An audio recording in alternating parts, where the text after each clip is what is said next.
My esteemed friend Shri Ashok Gehlot ji, Shri Dipinder Singh Hooda ji, Shri Rajiv Gaura जी, मंच पे बैठे कांग्रेस नेतागण, भाइयों और बहनों, I am very happy to be in your midst in Gujarat, which has produced India's most extraordinary sons, Mahatma Gandhi and Sardar Vallabhbhai Patel. I am very happy to be in Rangilu, Rajkot, one of the largest manufacturing hubs in our country. The bearing and automotive parts cluster, along with the ceramic industry in nearby Morbi, are not only the pride of Saurashtra, but also the pride of whole India. At the same time, friends, I speak with a heavy heart. Your manufacturing industry here and in Morbi was hurt badly by the government's double blow of demonetization and poor implementation of the GST. You have been through a very difficult period, and across India, more than 100 people lost their lives last year due to demonetization. These problems were not of your own creation, and yet you have suffered greatly. I come here to tell you that the Congress Party stands with you during these tough times. Most of you trusted our Prime Minister Narendra Modi ji and believed in the policy of demonetization in the hope that your sacrifice would benefit whole of our country. I salute your commitment to the cause of rooting out black money from our country. But soon it has emerged that corruption continues to flourish. I was shocked when I first heard the Prime Minister's announcement. I wondered who advised him to inflict such a reckless step on our nation, and whether any considered thought went into it. To promote a less cash economy, coercive steps like demonetization are ineffective. In no civilized country, such drastic measures have been adopted. The cash in circulation after 1 year is close to 90% of previous levels. The return of more than 90% of the demonetized currency back into the banking system has punctured the government's claims. It is clear that those who had black money were able to convert it into white, while the real culprits have escaped.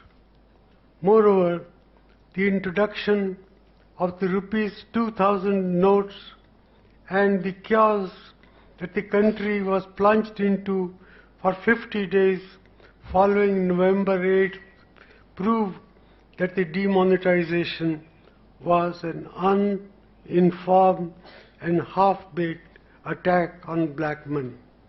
Overall, demonetization was a disastrous decision for our economy and indeed for our democracy.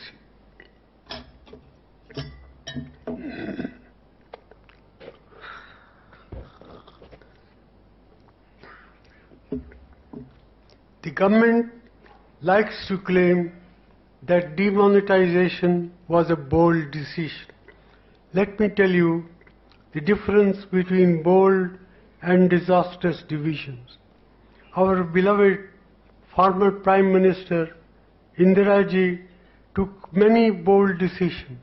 She abolished the privy purses of erstwhile princes and nationalized our banks. Most importantly, none of her decisions hurt the poor and middle class disproportionately. In fact, the unique nature of our banking system saved us from facing the worst of the global financial crisis which plagued the entire world in 2008-2009. Any responsible government must always carry out a reasoned analysis while undertaking such drastic measures. Ladies and gentlemen, as a country, we must demand that the Government of India release all relevant documents and files related to demonetization and put them in the public domain and before Parliament for scrutiny. We must avoid the repetition of such blunders in the future.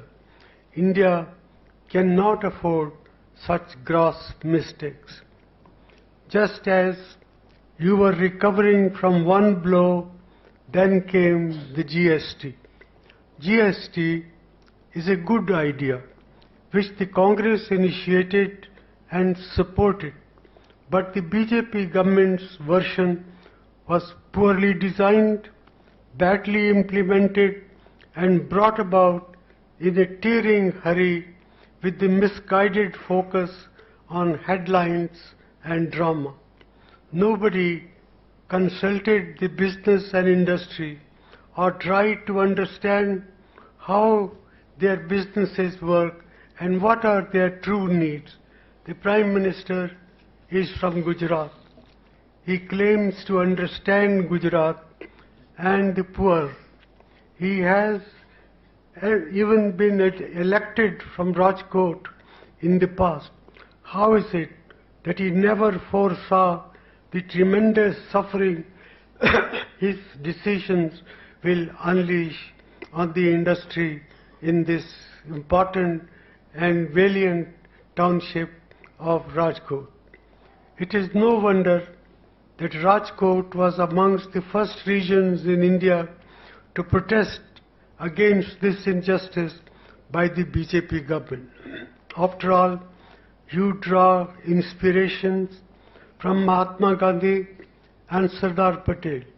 When the Mahatma decided to protest against the unjust British tax on salt, he led the march in Gujarat. Standing up against injustice is in Gujarat's blood, and you raised your voice against the shoddy implementation of GST. The Congress amplified your voice and was able to apply pressure on the government to listen to your point of view. Some of the tax rates have since then been reduced, and the cumbersome monthly reporting requirements have also been relaxed. At the same time, I fail to understand how a 28% GST on auto parts will help the economy in the industrial hub of Saurashtra.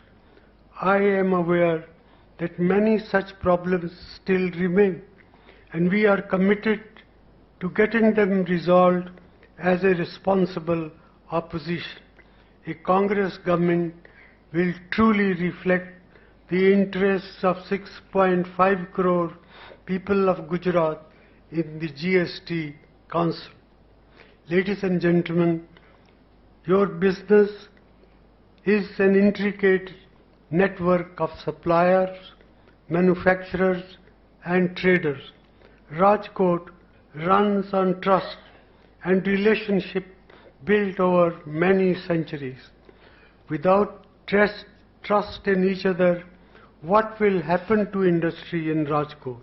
It will collapse. You extended this trust to the Prime Minister and his promise of Achhe Din. The hope symbolized in these dreams now lies shattered. These twin blows from demonetization and hasty GST are a catastrophe for our economy. It broke the back of small and medium businesses in India.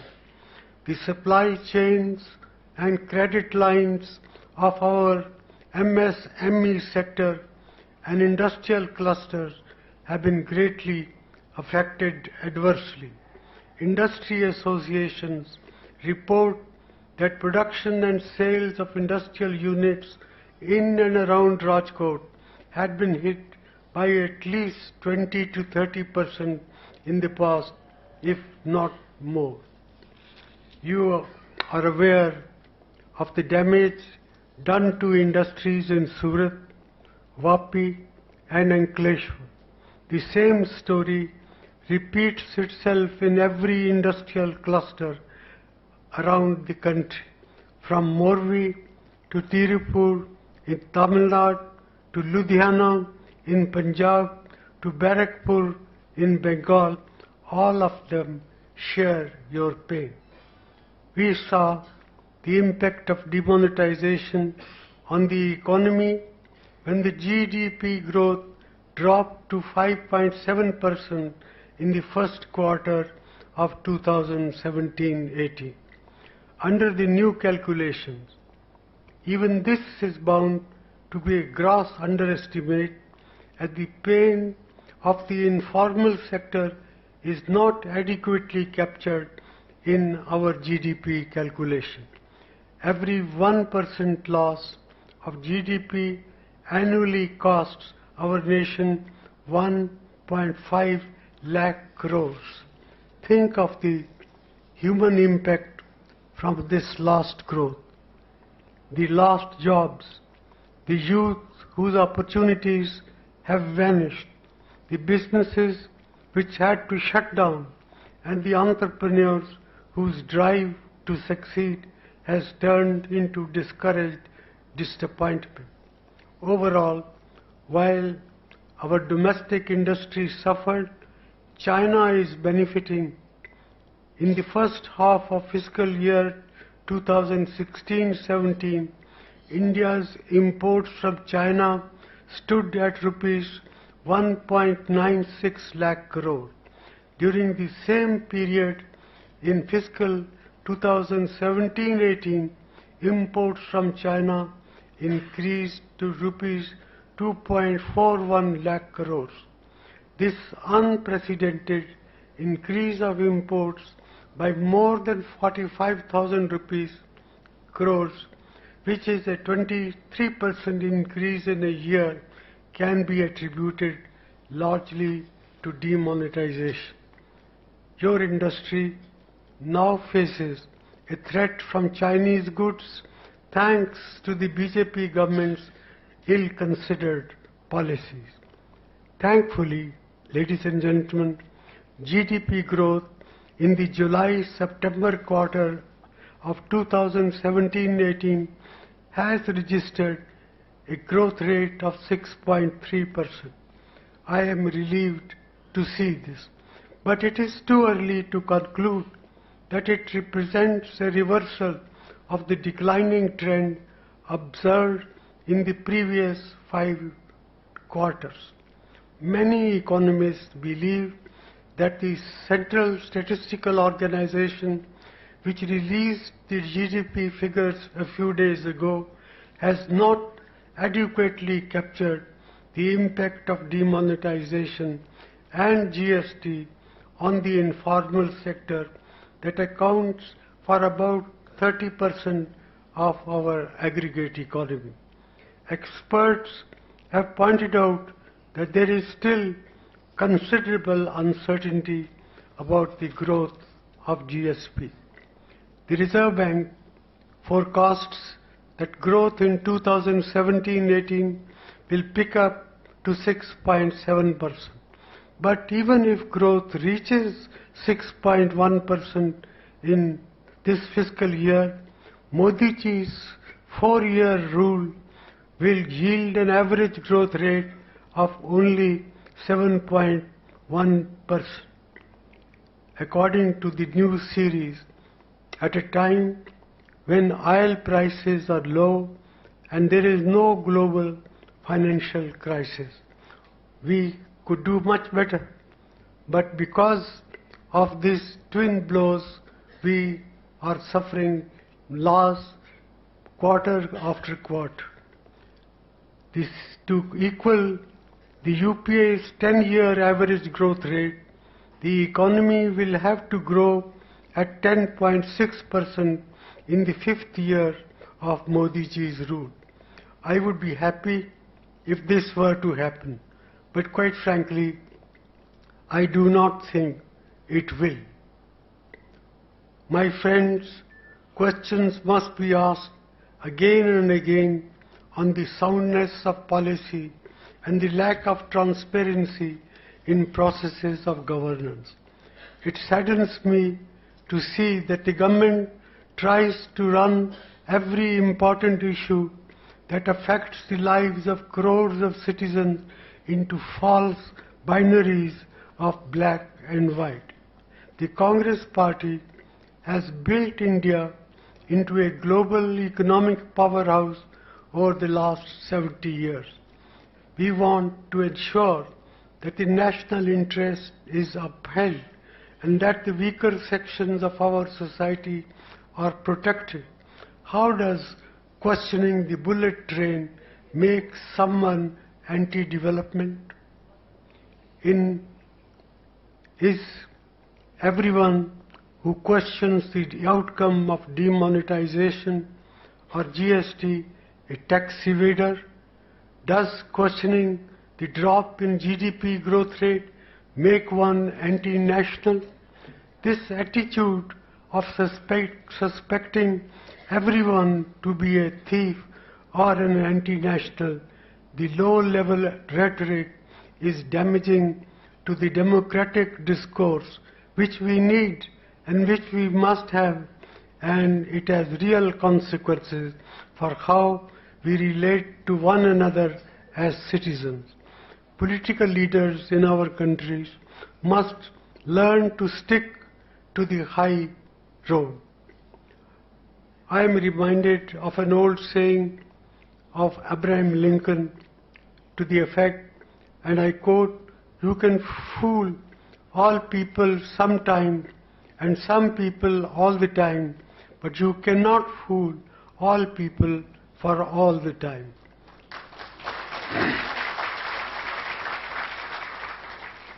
Ladies and gentlemen, the BJP is finally realizing this and is desperately trying to distract the focus of the people from the real issues, since Achhe Din are nowhere to be seen.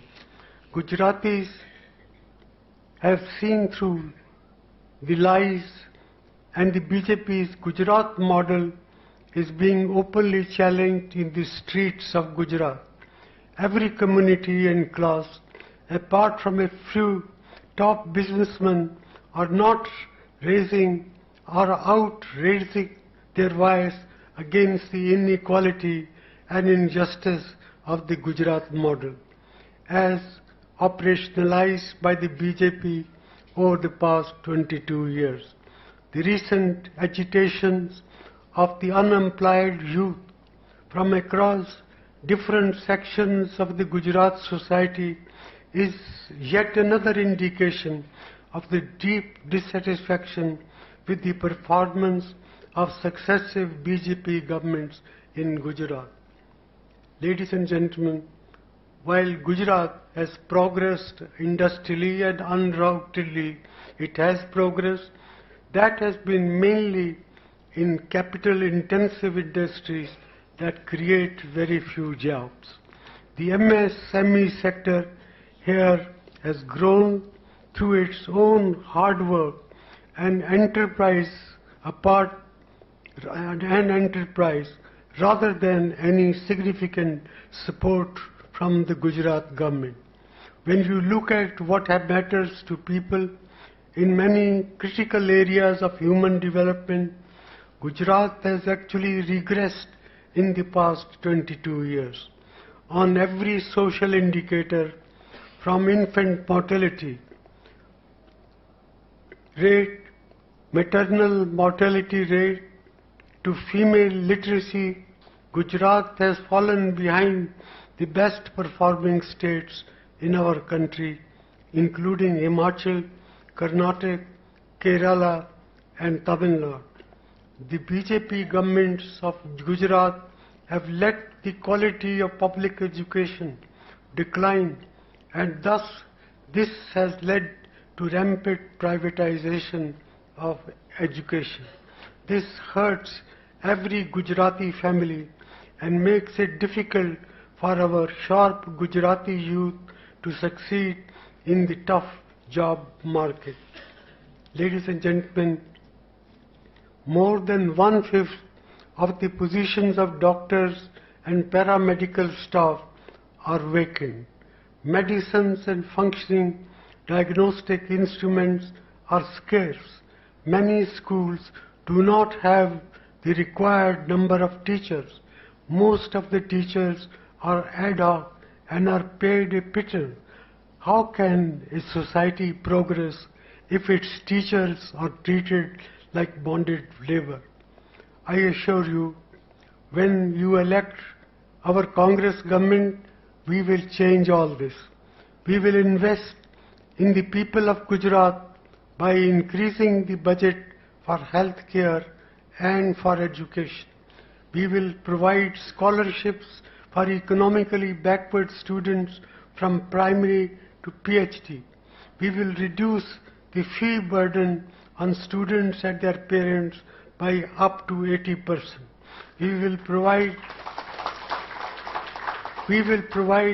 free medicines and affordable health care to the poor. Congress Party has a vision for the transformation of Gujarat. We promise you that we will govern with both head and heart.